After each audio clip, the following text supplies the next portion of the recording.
C'est l'heure où l'arc-en-ciel se lève sur Canal M.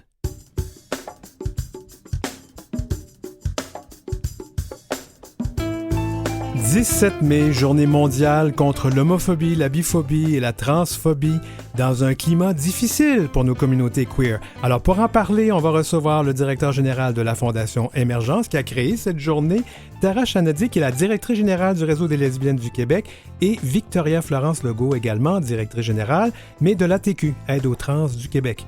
Et on termine le tout en parlant d'une balado queer féministe, toute ou pantoute. L'heure où l'arc-en-ciel se lève. Ou oui, c'est pour toutes, tous et tous.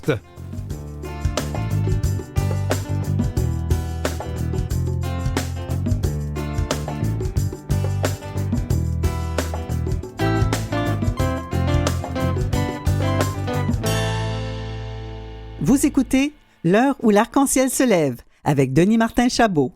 L'homophobie, la peur des gays, la lesbophobie, la peur des lesbiennes, la transphobie, la peur des trans, la peur de ci, la peur de ça. On dirait que les peureux pullulent dans notre monde. En tout cas, sur les réseaux sociaux, on en a pas mal.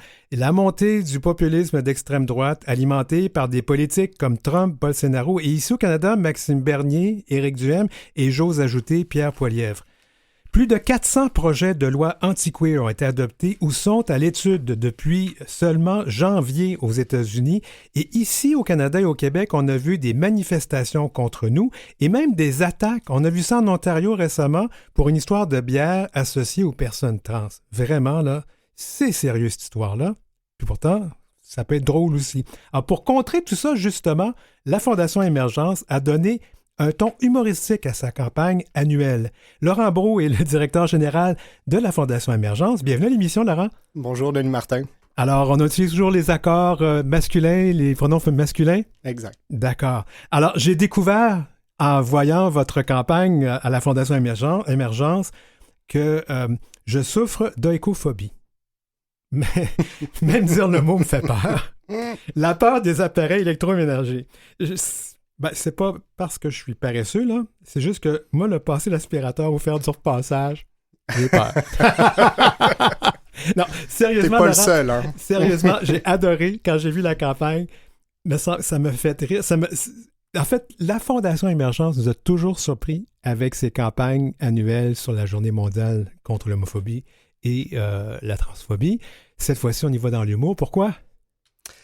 Ben, en fait, on cherche toujours à choquer, attirer l'œil, créer une certaine tension aussi pour ouvrir une conversation sur les réalités des personnes LGBTQ+. Dans le passé, on essayait de briser un peu l'espèce de bulle au Québec, que tout est réglé, tout est beau, les personnes LGBT peuvent vivre sans problème ni violence et tout ça. Donc, on voulait ramener, en fait, des exemples de violence avec une campagne un peu plus sombre l'année dernière là, pour vraiment dire non, ces violences-là existent et voici des exemples. Cette année, on voulait adopter un nouveau ton, premièrement pour ne pas lasser le public non plus, là, donc aller dans une autre direction. Mais on part du constat, en fait, qu'on voit l'effet du backlash ou l'effet du ressac en français. Oui. C'est les rapports de ILGA World, qui est la plus grande association LGBT internationale au monde, là, qui produit des rapports. Puis ils disent que globalement, nos droits avancent, pas aussi vite qu'on le voudrait. Il y a des reculs dans certains pays, mais il y a des avancées ailleurs. L'Ouganda, entre autres, les États-Unis, oui. Exactement. Oui. Mais paradoxalement, cette avancée-là de nos droits amène une montée des violences puis de l'homophobie, de la transphobie. Pourquoi? Parce que plus on s'affirme, plus on devient visible, plus on prend notre place, plus il y a une réaction négative qui se crée. Mais tout ça, là, ces manifestations-là, homophobes et transphobes, c'est basé sur quoi? C'est basé sur de la phobie. Puis c'est quoi une phobie? Ben, la science explique qu'une phobie, c'est une peur exagérée de quelque chose qui est en réalité sans danger. Donc, les personnes LGBTQ+, sont en réalité sans danger. Donc, aussi sans danger que mon aspirateur électrique ou mon fer à repasser, quoi. Exactement. On peut ne pas aimer faire le ménage toutes les semaines, mais de là à croire que l'aspirateur est un réel danger pour soi, mais ça, on est dans l'ordre de l'oïcophobie, la peur des élèves. Mais il y en avait une autre en passant. Je trouve ça important de le dire. Il y en avait une autre, la peur des nains de jardin. Comment est-ce qu'on appelle ça? Oui, c'est la nanopabulophobie. qui est la peur des nains de jardin à brouette. Là. Donc, ce que vous avez dans votre jardin pour décorer votre jardin. Mais on en a d'autres aussi, l'arachibutirophobie. Ça, c'est la peur du beurre d'arachide? Collé au palais, il faut le préciser. Collé au palais? Ah oui. Exactement. On a la galinophobie, la peur des poules. Donc, c'est toutes des phobies qui sont en fait irrationnelles, qui représentent aucun danger, mais on dit la galinophobie, la phobie des poules est aussi irrationnelle que les LGBTQ-phobies, donc la peur des personnes LGBT.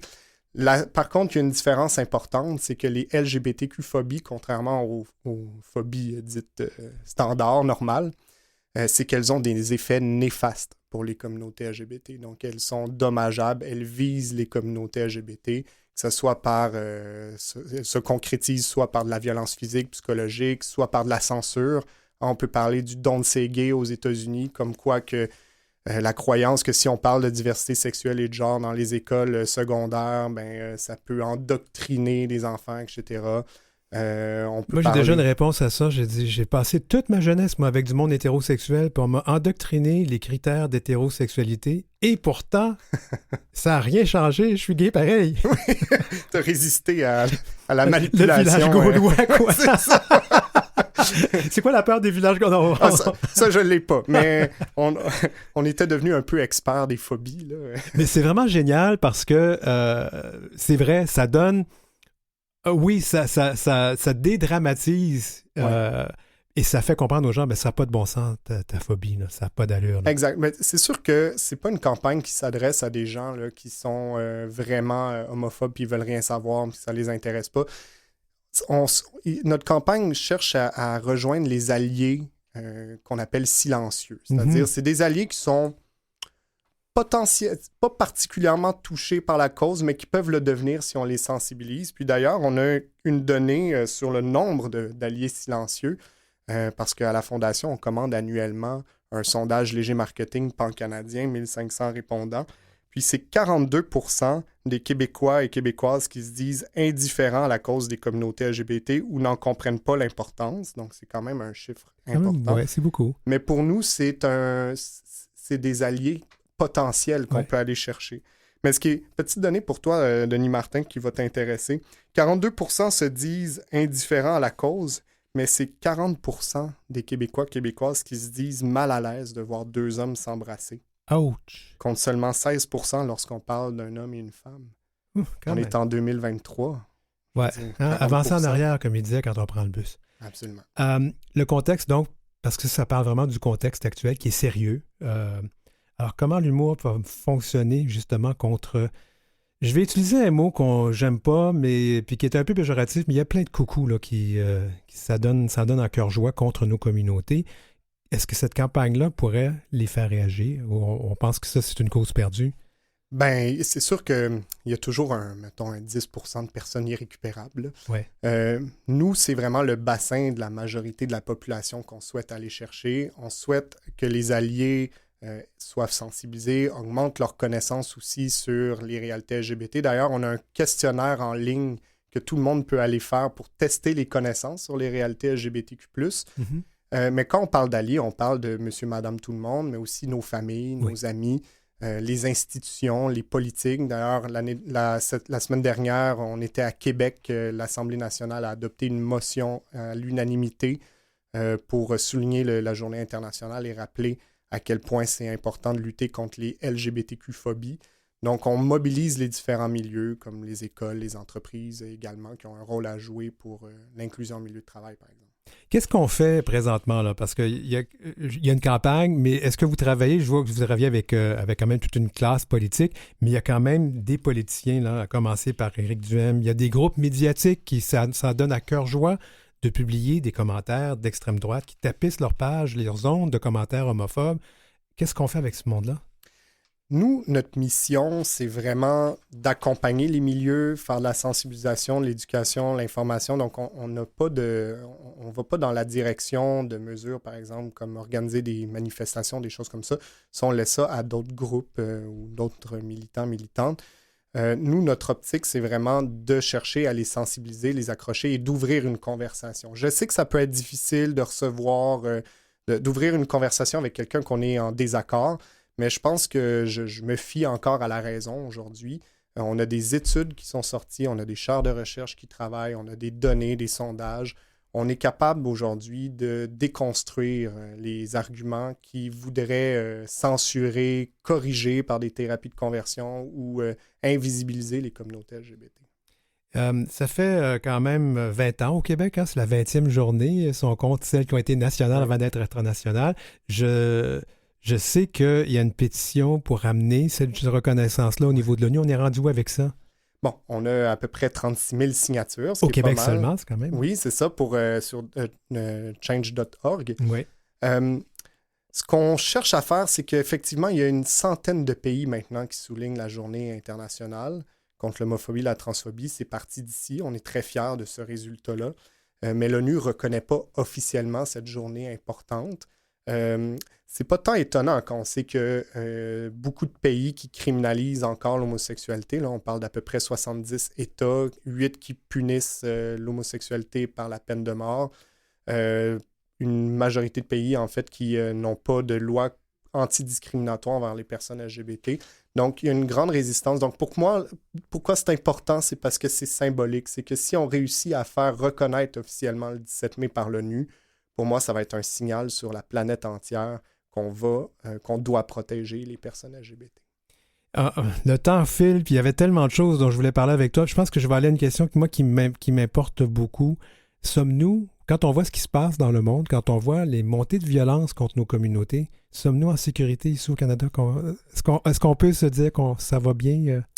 Tu l'as dit en introduction, là, 400 projets de loi qui, aux États-Unis anti-LGBT. Je partage la crainte de Denis Martin. Je pense qu'on est dans une période où l'eau bout, la chaleur monte. Faut rester vigilante.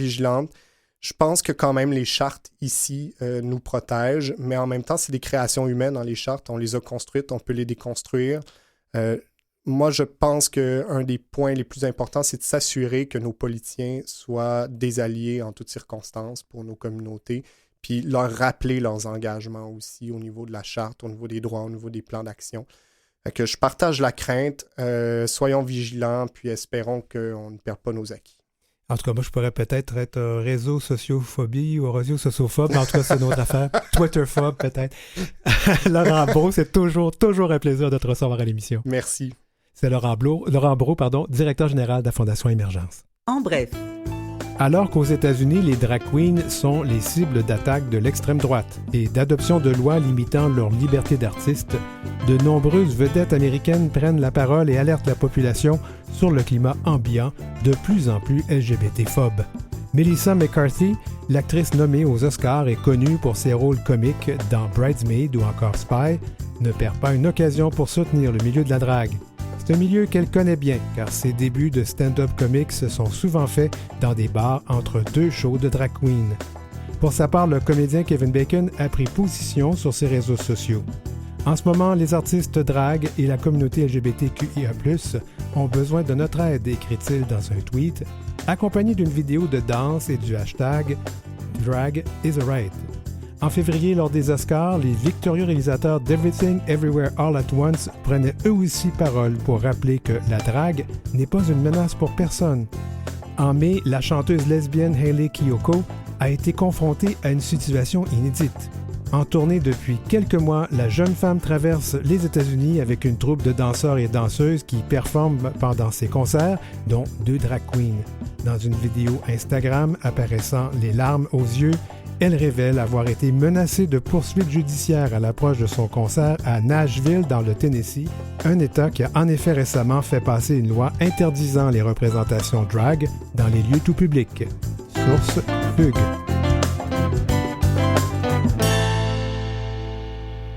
Vous écoutez L'heure où l'arc-en-ciel se lève avec Denis Martin Chabot. Alors, on dit officiellement la journée contre l'homophobie, la biphobie et la transphobie, mais il y a bien d'autres groupes qui ne sont pas nommés spécifiquement, mais qui en vivent la discrimination, notamment les lesbiennes.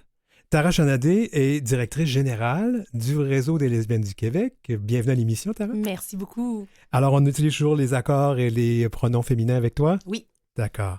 Alors, le mot existe, on appelle ça lesbophobie. Mm-hmm. On vient de parler de peur irrationnelle, alors parce que c'est la campagne de la Fondation Émergence.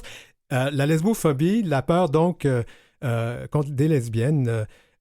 Or, les lesbiennes et les femmes en général sont invisibilisées. Comment peut-on avoir peur d'un groupe qui est invisible? Ben, la lesbophobie peut s'expliquer de plusieurs façons, mais une façon de la comprendre, c'est que la femme, à travers l'histoire, est vraiment comprise en rapport à l'homme. Donc, c'est vraiment toujours un rapport un rapport de pouvoir, un rapport dichotomique, toujours en relation à l'homme. Tu sais, même si on pense aux histoires initiales là, de Adam et Ève ou dans la Grèce antique, il y a toujours ce même rapport-là qui est articulé. Donc, la femme est la côte de l'homme, la femme est un complément à l'homme. Donc, une femme qui va s'émanciper de ce rapport-là, qui n'a pas besoin d'un homme, des hommes pour pouvoir vivre sa vie, pour pouvoir être heureuse, pour pouvoir être satisfaite et accomplie, ça pose une menace à un ordre social fondamental. Donc, on peut comprendre un peu cette peur comme une certaine peur, une insécurisation de quelque chose qui va menacer l'ordre social. Alors, comment réagis-tu? Parce que j'imagine que tu as vu la campagne de la Fondation Émergence avec toutes ces phobies, celles contre les fers à repasser, puis j'ai dit tantôt, puis les balayeuses. Moi, je suis très d'accord avec cette phobie-là, mais en tout cas, ça, c'est ma paresse, c'est pas de la phobie. Mais non, mais comment tu réagis à ça? Ben c'est excellent d'en parler, de mettre l'accent sur la peur de l'incompris. C'est ce qui s'est passé beaucoup dans les derniers temps avec toute l'histoire autour des drag queens. Donc, la phobie qui s'articule d'une peur de l'inconnu, quelque chose qu'on n'arrive pas à contrôler, quelque chose qu'on n'arrive pas à mettre en discours, quelque chose qu'on ne connaît pas. Donc, on va avoir peur de cette chose parce que ça s'articule en dehors de notre sphère, de ce qui est connu. Donc, je trouve que c'est un angle très important, c'est un angle super intéressant que la campagne a pris pour mettre l'accent là-dessus. Donc, toi et moi, on parle de lesbophobie. C'est pas un terme qui est inclus, qui est inclus officiellement, mais c'est quand même quelque chose qui existe. Oui. Qu'est-ce que c'est? Qu'est-ce qu'on pourrait dire? Comment ça se manifeste, cette lesbophobie, à part le fait qu'on a dit, oui, les femmes sont toujours définies par rapport à un homme, mais dans la vie de tous les jours, pour une femme lesbienne, comment ça peut se manifester? Ben, si on passe à des exemples concrets, on peut penser à certaines, des micro-agressions constantes, surtout dans certains environnements de travail, se faire demander c'est qui fait l'homme? T'es Gwyn, c'est pour ça que t'as coupé tes cheveux d'une certaine façon. Bon, certains stéréotypes assez récurrents qui se font beaucoup poser. Aussi une sexualisation, la lesbophobie, on peut aussi parler d'une certaine sexualisation, c'est très, très prononcé. De se faire demander beaucoup de détails, d'être insistant. Moi, je vais te montrer c'est quoi un pénis. Moi, je vais te montrer c'est quoi. Je vais être l'homme qui va te faire changer d'avis. Donc, c'est sûr que ça aussi, ça s'articule tout autour de... Le trophée, j'ai réussi à reconvertir. Convertir la lesbienne. Oh my God, ça existe encore. Mais malheureusement, ça existe aussi chez les hommes. Hein? Qui fait l'homme, qui fait la femme dans votre couple? Oui. Quelle histoire. Donc, mais à chaque fois, je me dis, comment on mesure ça? Parce que je sais qu'on mesure les actes homophobes, hein, on rentre là-dedans la grande panoplie. Encore une fois, la langue étant ce qu'elle est, quand il y a un masculin, tout le monde est masculin à ce moment-là. Mais est-ce qu'on mesure ça? Est-ce qu'on a des données sur la lesbophobie au Québec? Des données sur la lesbophobie en tant que telle, nous, justement, on est en train de... Il y a un manque de données en général. Les femmes lesbiennes sont souvent invisibilisées, même dans la recherche LGBT. Donc, il y a vraiment un énorme manque de données. Nous, justement, au Réseau des lesbiennes du Québec, c'est quelque chose qu'on essaye de faire, d'essayer de vraiment produire plus de connaissances par et pour sur le vécu, sur les enjeux vécus par les lesbiennes. Donc, récemment, on a fait un sondage autour de plus de 1000 participants à travers les 17 régions administratives du Québec.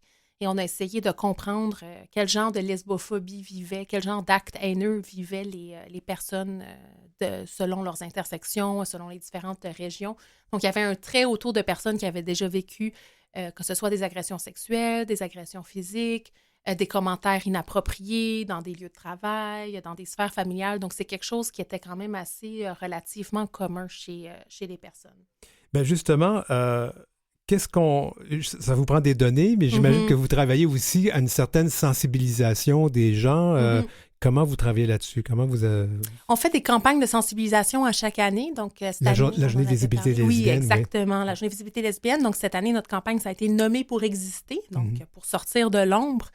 Donc, par des campagnes de sensibilisation, on va produire des podcasts aussi.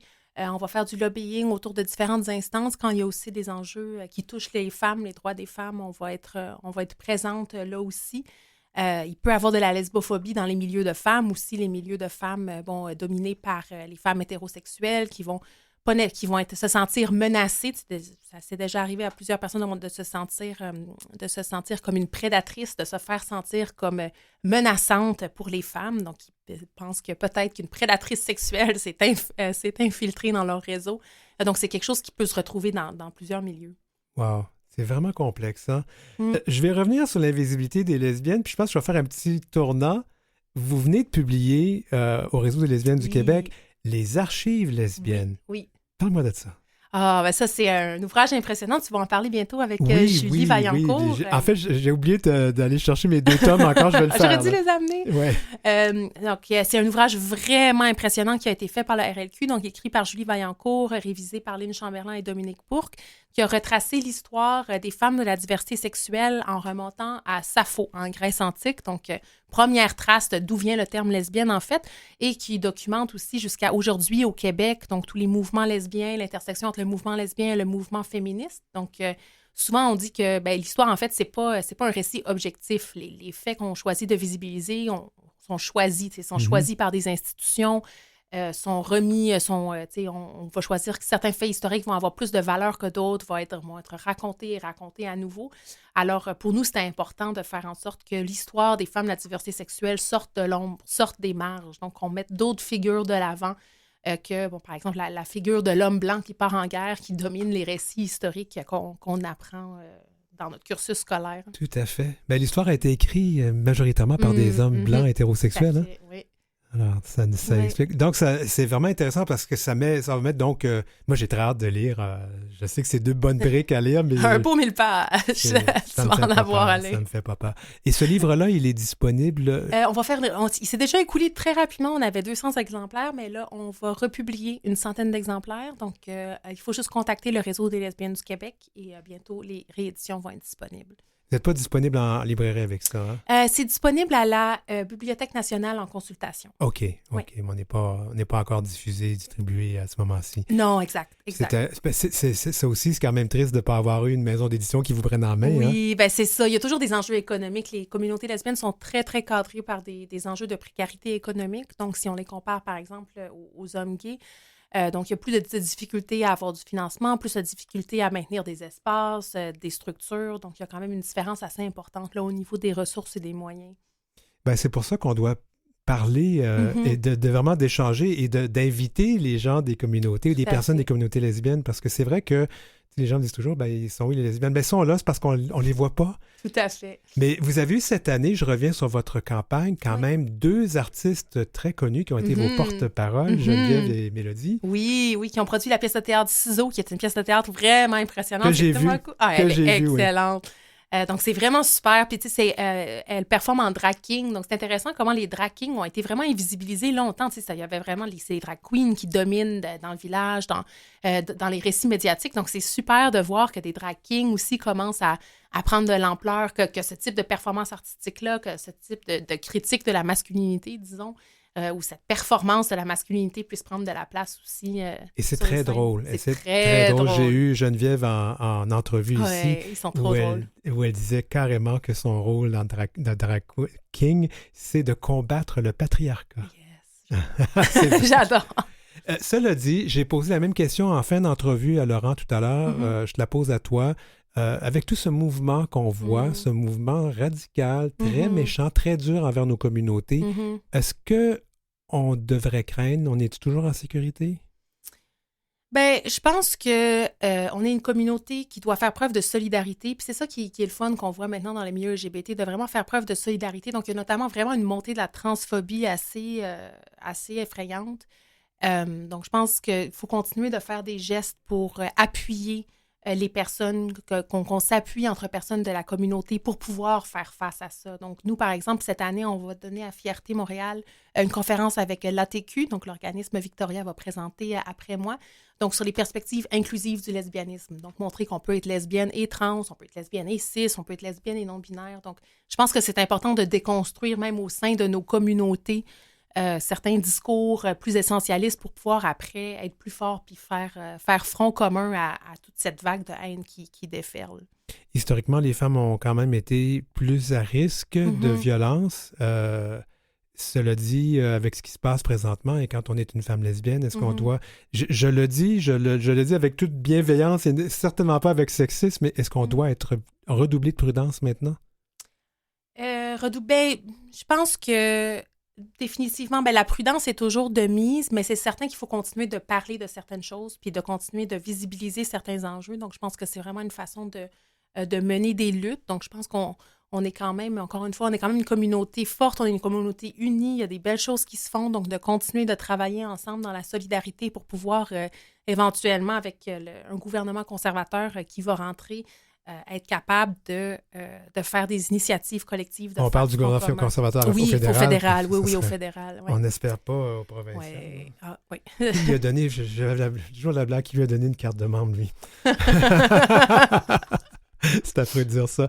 Il nous reste quelques secondes. Okay. Vous allez faire quoi pour la journée, le réseau lesbienne? Vous allez faire quoi? On se rend à Ottawa avec Laurent, avec qui vous avez parlé plus tôt. Donc, on va rejoindre le réseau Dignité. Donc, on trouve que c'est très important de faire en sorte qu'un organisme lesbien inclusif soit visibilisé au niveau fédéral, au niveau pan-canadien. Donc, de se montrer solidaire de toutes les luttes qui se passent actuellement. Tara Shanadi, c'est toujours un plaisir de te recevoir à l'émission. Merci d'avoir été avec nous. Merci. Alors, c'était Tara Shanadi, directrice générale du Réseau des lesbiennes du Québec.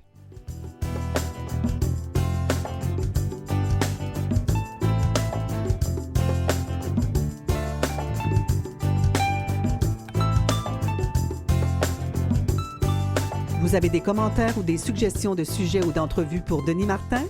Contactez-le à heureciel@outlook.com. C'est heureciel en un seul mot et en minuscule @outlook.com.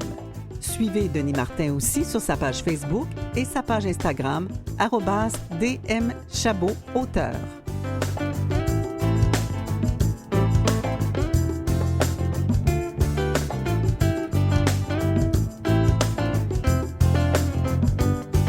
Bien, l'émission se poursuit en deuxième partie dans quelques minutes pour ceux qui nous écoutent sur Canal M ou peut-être dans quelques secondes si vous nous écoutez en balado-diffusion.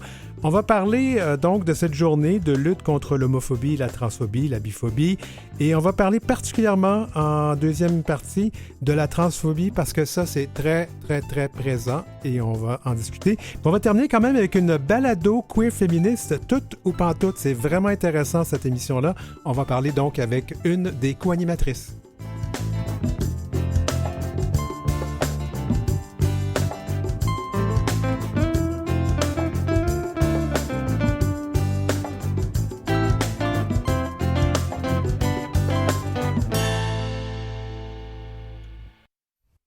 De retour à l'heure où l'arc-en-ciel se lève.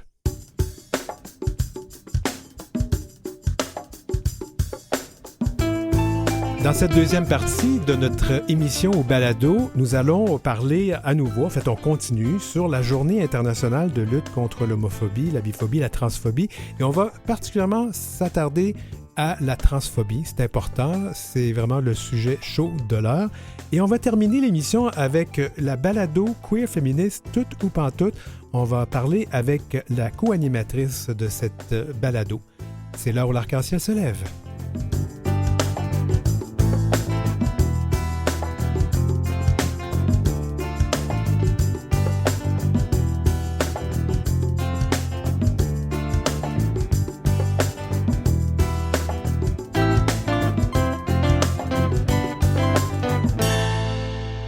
Vous écoutez L'heure où l'arc-en-ciel se lève avec Denis Martin Chabot.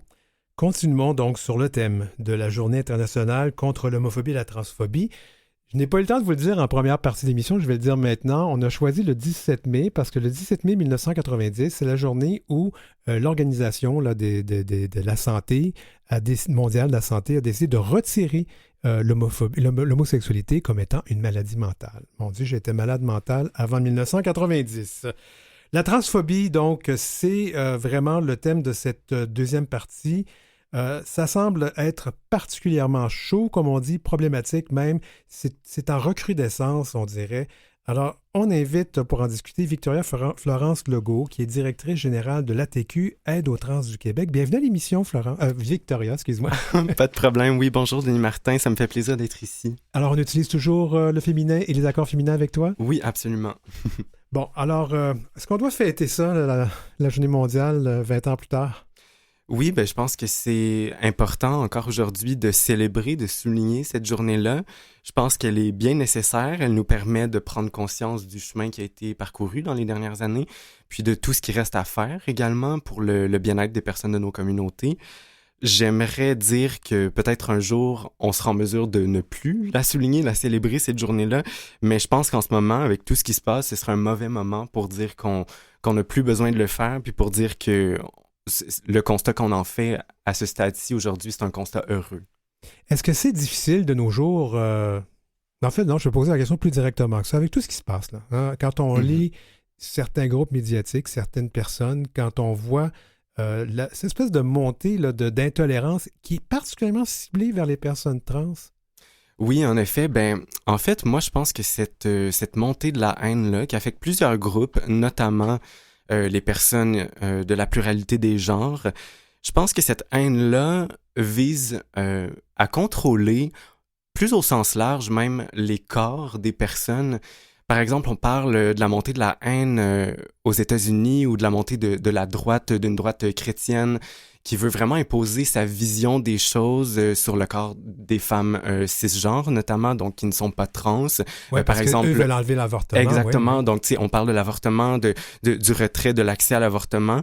Puis je pense qu'il y a un gros parallèle à faire avec la haine qu'on voit envers les personnes trans et non-binaires, puisque souvent, on a tendance à, par exemple, dire que les chirurgies de réassignement sexuel sont des mutilations génitales. Il y a certaines personnes qui emploient vraiment ces mots-là, qui sont très lourds de sens. Puis je pense qu'encore là, c'est une façon de discréditer le choix d'une personne à faire ce qu'elle veut avec son corps, finalement. Puis c'est ça, je pense que c'est vraiment une montée de la haine qui s'inscrit dans un sens plus large de contrôler le corps des personnes. Il y a quand même eu des choses qui se sont bien faites au Québec. On peut en parler, là. Oui, je pense certainement. que la loi 2, on pourrait parler, je ne sais pas si on appelait ça encore la loi 2, mais c'était le projet de loi 2 à l'époque. Oui, le projet de loi 2, en fait, ça a été très controversé au départ. Oui, c'est ça. Puis, en fait, oui, c'est ça, le projet de loi 2, donc je vais me permettre de faire un rappel là-dessus, justement. Oui, le 28 janvier 2021, c'est la Cour supérieure du Québec, à ce moment-là, donc qui rendait un jugement qui ordonnait aux législateurs, soit au gouvernement, d'amender certaines dispositions de la loi pour permettre notamment aux personnes non-binaires d'obtenir une désignation plus adéquate de leur identité de genre sur leur acte de naissance, puis leurs documents d'identité légaux. Puis après des mois de contestation visant à pousser le gouvernement justement à faire marche arrière quant à son projet de loi 2 initial, qui au départ, rappelons-le, voulait enlever un droit qui était déjà acquis par les personnes trans et non-binaires, soit d'obtenir donc des papiers d'identité avec une mention de genre qui concorde à leur identité de genre, sans avoir recours à certaines opérations, justement des chirurgies de réassignation sexuelle. Pour beaucoup de personnes, je t'interromps, mais pour beaucoup de personnes, ce qui n'est pas clair, c'est que le sexe et le genre, c'est deux choses. Parce que là, j'utilise le sexe au niveau physique et le genre au niveau de l'expression ou de l'identité. C'est deux choses. Alors, de forcer quelqu'un à se faire opérer pour aller avec l'identité ou l'expression, oui, c'est ça, exactement. C'était ça le problème, là. Oui, c'est ça le problème, exact. Puis, donc, le gouvernement, justement, la CAQ, a fait marche arrière sur ce projet de loi-là. Si je me trompe pas, c'était quelque chose qui avait été acquis depuis 2010, à peu près, je pense. Ouais. Puis, donc, c'est ça. L'entrée en vigueur donc du nouveau projet de loi 2 s'est fait le 8 juin 2022, donc ça fait environ 1 an. Puis, encore à ce jour, justement, certaines entités gouvernementales, comme la Régie d'assurance maladie du Québec, n'ont toujours pas trouvé le moyen de se conformer à ce jugement-là et à cette nouvelle loi-là. Puis, on revendique justement à la TQ en ce moment que le gouvernement agisse dans ce dossier-là, qu'il prenne les moyens nécessaires, puis surtout qu'il fasse preuve d'une plus grande transparence quant à l'avancée de ce dossier.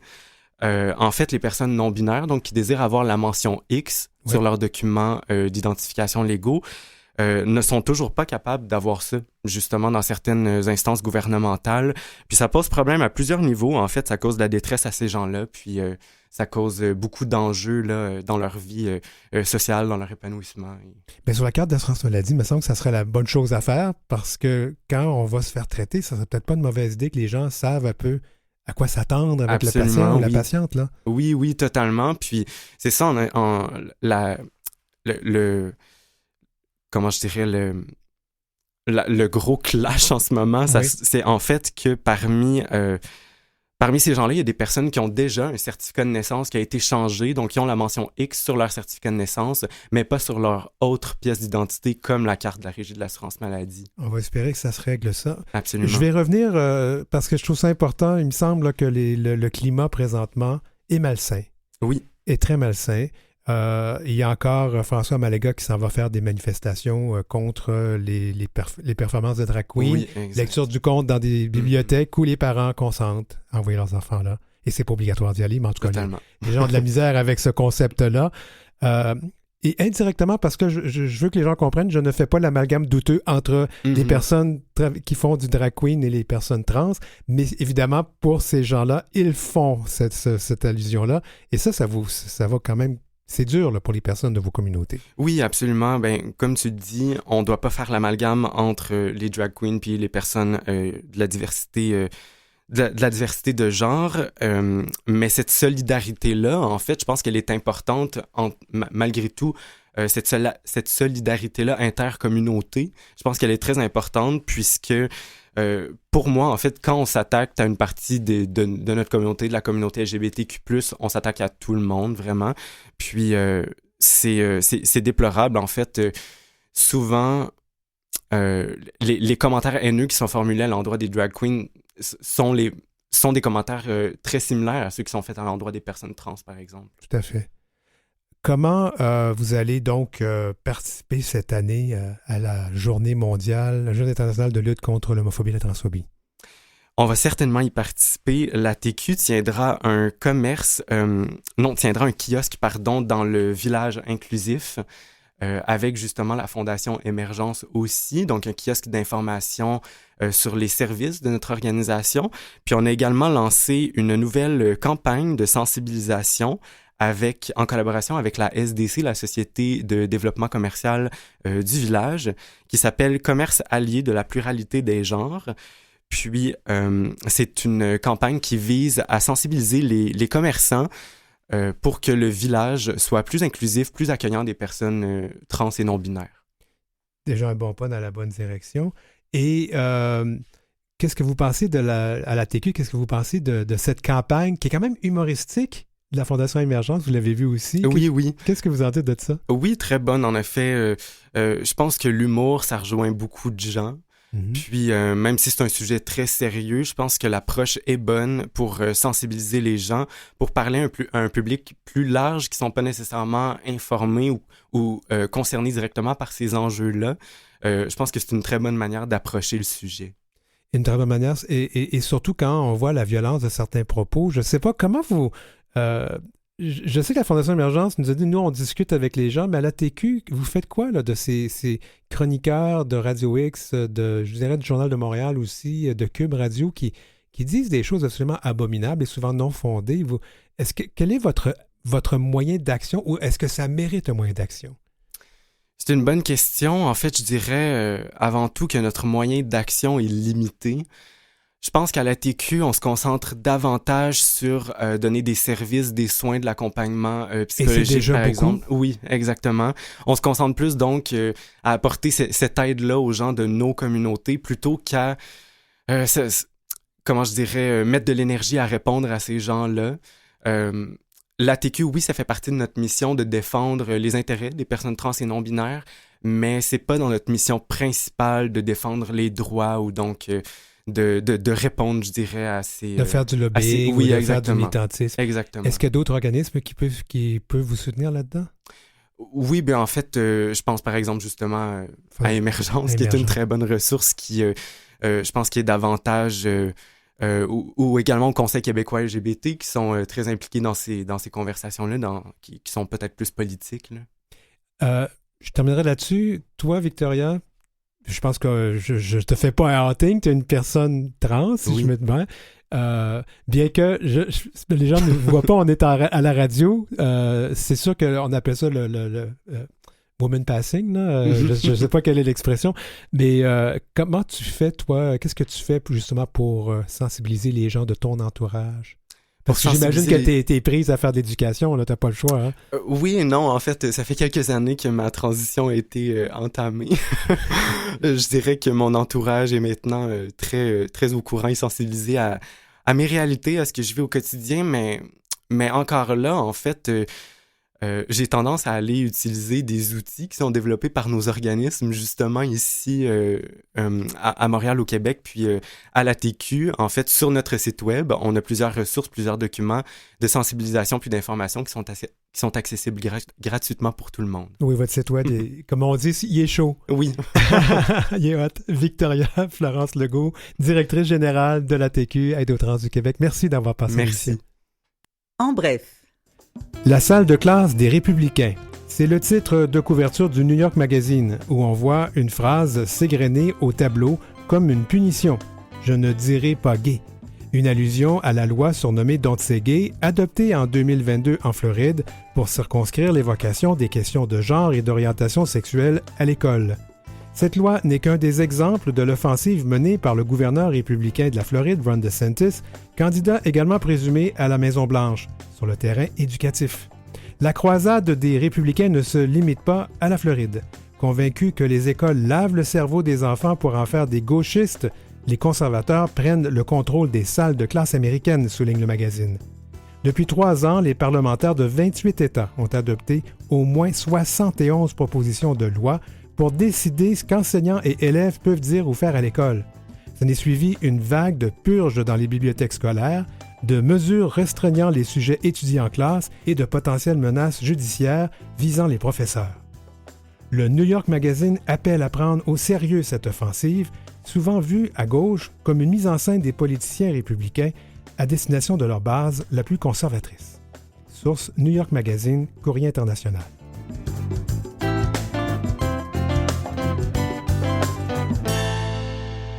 Vous écoutez L'heure où l'arc-en-ciel se lève avec Denis Martin Chabot.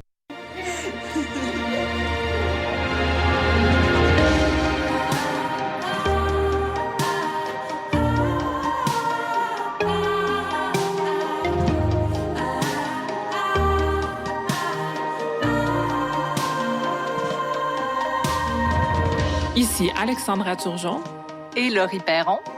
Vous écoutez Tout ou Pantoute, saison 4, épisode 1, Laissez le soleil se relever.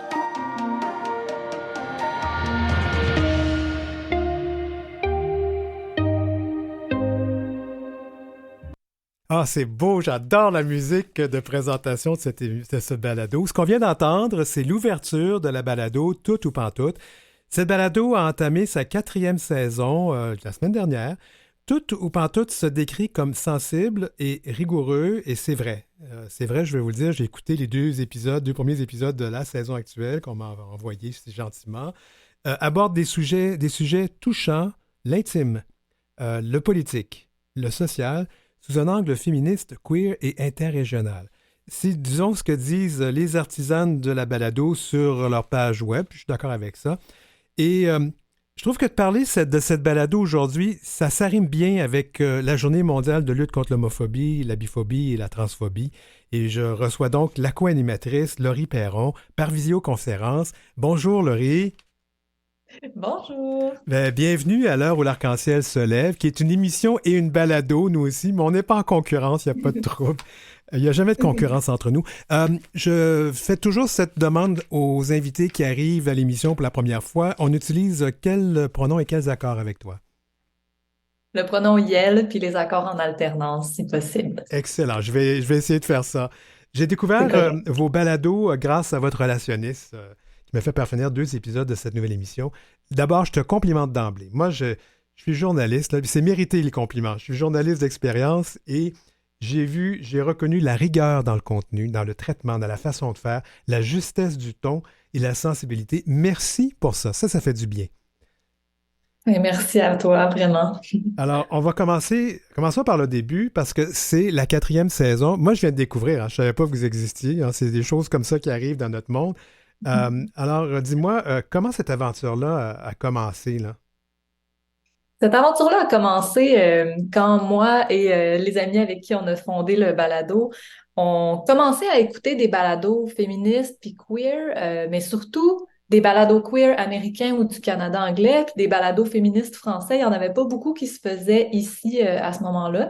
La scène a vraiment explosé dans les dernières années, puis on avait envie un peu de voir nos propres réalités représentées quelque part, puis surtout nos réalités en tant que personnes qui ont grandi en région. Tu sais, moi, je suis à Montréal depuis quelques années, mais c'est nouveau. J'ai grandi au Lac-Saint-Jean.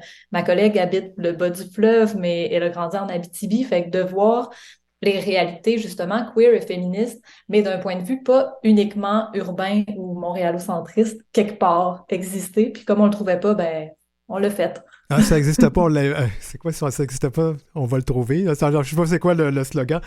Et c'est intéressant parce que vous êtes des personnes de différentes régions. Vous n'êtes pas tous à Montréal en même temps. J'imagine que là, ça c'est un autre souci technique, mais ça, on peut toujours vivre avec ça. Toi, personnellement, qu'est-ce qui t'a amené? Qu'est-ce qui t'attire vraiment dans ça? Sur un plan plus Dans le personnel? balado, Ouais, qu'est-ce qui t'a amené à ça ouais. sur le plan personnel? C'est une bonne question parce que de prime abord, moi, je suis une artiste un peu multidisciplinaire, mais le balado faisait pas partie de mes angles d'approche des sujets. Mais ben, super honnêtement, c'est l'amitié qui m'a amenée là-dedans parce que j'avais envie de faire un projet avec ces amis-là, puis ça m'a permis de le faire. Euh, Puis après, euh, peu importe le médium avec lequel j'approche un sujet, ma démarche artistique, elle existe dans ma tête. Fait que c'était de l'appliquer dans un nouvel univers puis de voir où ça pouvait me mener. Fait que je dirais la curiosité, le désir d'apprendre aussi puis de m'informer sur des sujets comme on fait quand on est à l'école. Mais là, quand dans ma vie d'adulte avec des enfants, je le faisais moins puis ça me donne l'occasion de creuser, de faire de la recherche sur des sujets, d'en apprendre constamment puis d'en discuter avec des gens qui travaillent sur le même sujet. Toujours sur des sujets que moi je choisis en plus, c'est vraiment de la chance, là. Oui, oui. Fait que je pense que c'est ça. Un désir d'apprendre puis une volonté de travailler avec des amis, ouais. Qu'est-ce qui fait de votre balado qu'on peut dire que la balado est queer et féministe? Ben, tout simplement nos identités, je pense, comme c'est nos réalités, ben, forcément notre angle d'approche des sujets est teinté de ça. Puis dans nos choix d'invités aussi, on fait attention d'avoir une représentativité à ces niveaux-là. Au niveau queer féministe et toujours interrégional aussi. Fait que forcément, si tout le monde qui est impliqué est dans cette lignée-là, je pense que les propos s'en ressentent aussi. J'ai lu avec, mon Dieu, vos promesses solennelles, puis j'ai vraiment aimé celle sur le chiolage. Vous promettez de chialer. Êtes-vous vraiment des bonnes chialeuses? Je te vois rire à l'autre bout, mais c'est vraiment... En fait, moi, pour avoir écouté l'épisode, surtout celui qui m'a vraiment interpellé sur la consommation, j'ai pas trouvé que ça chialait. Moi, ça m'a vraiment fessé dessus quand je l'ai écouté. J'ai appris des choses, ça a révélé des affaires, puis ouais. Mais êtes-vous Ah vraiment... ben, tant mieux, tant mieux. On essaie de chialer de façon constructive, fait que si ça sonne pas comme du chiolage, c'est idéal. Puis là, il faudrait dire aussi que votre approche de balado est c'est très différente de celle-ci, qui est une balado d'information. On est vraiment dans l'immédiat, mais vous avez un très bon recul, mais il y a aussi de la poésie dans vos émissions. Oui, absolument. On a des poèmes qui sont cités un peu partout à travers la saison de plusieurs artistes, mais on a surtout notre poète en résidence, je dirais, pour la saison, qui est Natacha Canapé-Fontaine, qui a Chanceuse. rédigé et enregistré des poèmes sur chaque sujet par Hmm. rapport à chaque épisode. Fait qu'on a vraiment de la chance des poèmes originaux qui n'existent pas ailleurs. Ouais. Ouais, l'émission, en fait, le balado complet mérite, ça dure une cinquantaine de minutes. Là, on veut l'écouter, mais juste pour ça aussi, d'entendre les beaux poèmes. Comment vous choisissez les sujets, votre balado? C'est plus facile comment on choisit nos sujets? Tous nous intéressent, mais finalement, souvent, on les choisit un peu sur un coup de tête au moment de remplir les demandes de subvention parce que là, il faut faire une programmation préliminaire, puis on se dit, On vérifiera plus tard si ça nous intéresse encore, mais finalement, à chaque fois qu'on met le pied un peu dans un sujet, ça finit par nous intéresser, puis on veut en savoir plus. Fait que on les choisit bien vite, puis on les travaille bien longtemps après. Oui, on voit qu'il y a du travail. Et ensuite, donc, comment vous vous prenez pour faire cette conception de chaque épisode et comment vous faites votre casting aussi, votre choix d'invité? Mhm. Ben ça, c'est un travail qui a beaucoup changé dans cette saison-ci pour nous parce qu'avant, on était un balado un peu plus de type peut-être magazine, là, avec des longues entrevues, un petit débriefing après, introduction, conclusion. Là, on a un gros travail de scénarisation parce on a plongé dans le documentaire, fait qu'on a travaillé avec la documentariste Jenny Cartwright qui nous a vraiment guidés dans les étapes de création d'un projet comme ça.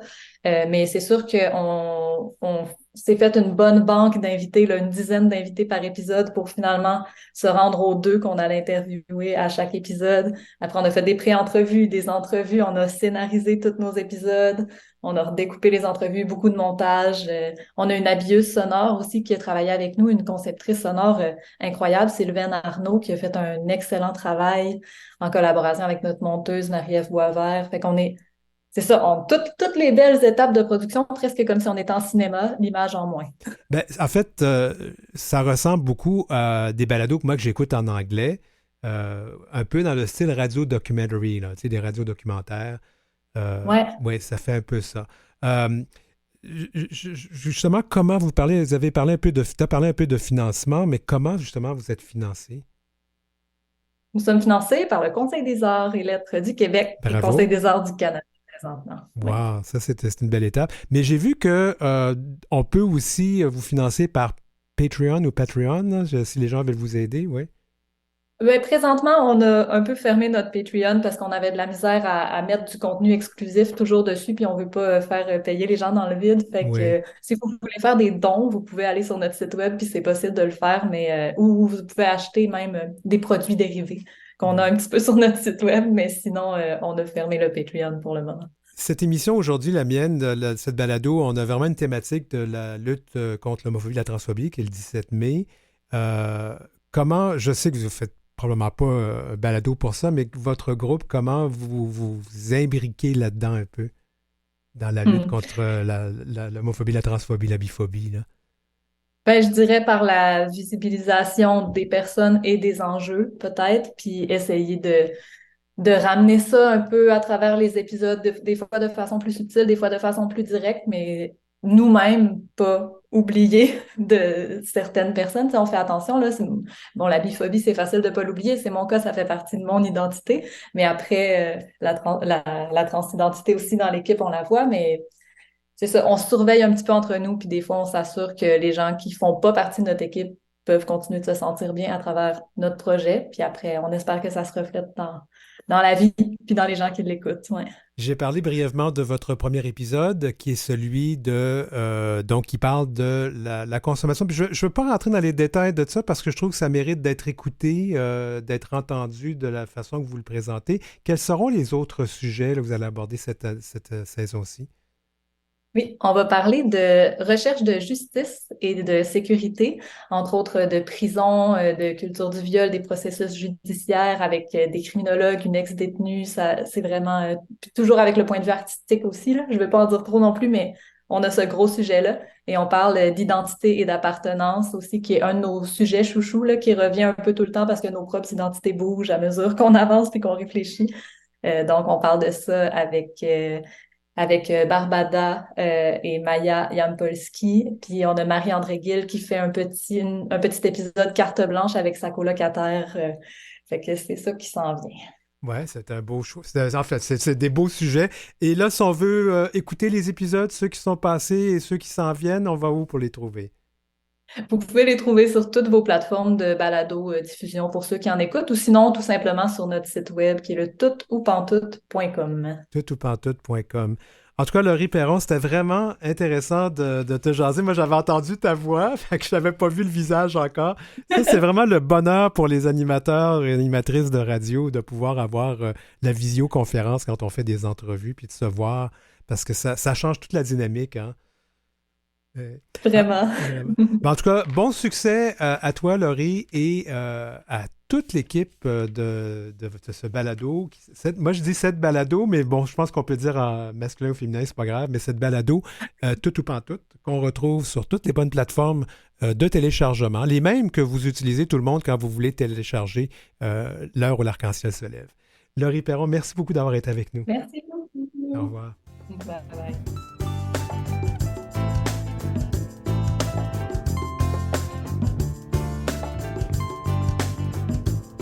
Vous avez des commentaires ou des suggestions de sujets ou d'entrevues pour Denis Martin? Contactez-le à heureciel@outlook.com. C'est heureciel en un seul mot et en minuscule, @outlook.com. Suivez Denis Martin aussi sur sa page Facebook et sa page Instagram, @dmchabotauteur. Eh bien, c'était l'heure où l'arc-en-ciel se lève pour ce lundi 15 mai. Merci de votre fidélité, puis n'hésitez pas, comme on vous le dit, de communiquer avec nous à heureciel en un seul mot, @outlook.com. Merci à nos invités aujourd'hui, Laurent Brault de la Fondation Émergence, Tara Chanadi du Réseau des lesbiennes du Québec, Victoria Florence Legault de la TQ, Aide aux trans du Québec, et Laurie Perron de la balado Tout ou Pantoute. Merci à l'équipe, France Dauphin à la recherche, Maurice Bolduc à la mise en onde, Julie Curley qui a fait la musique thème de notre émission, Jolie Ormelette, chef du contenu numérique, Jean-Sébastien Laliberté, chef de diffusion à Canalem, et Marjorie Théodore, présidente et directrice générale de Vie et Voix de Canalem. Je m'appelle Denis Martin Chabot. À la semaine prochaine.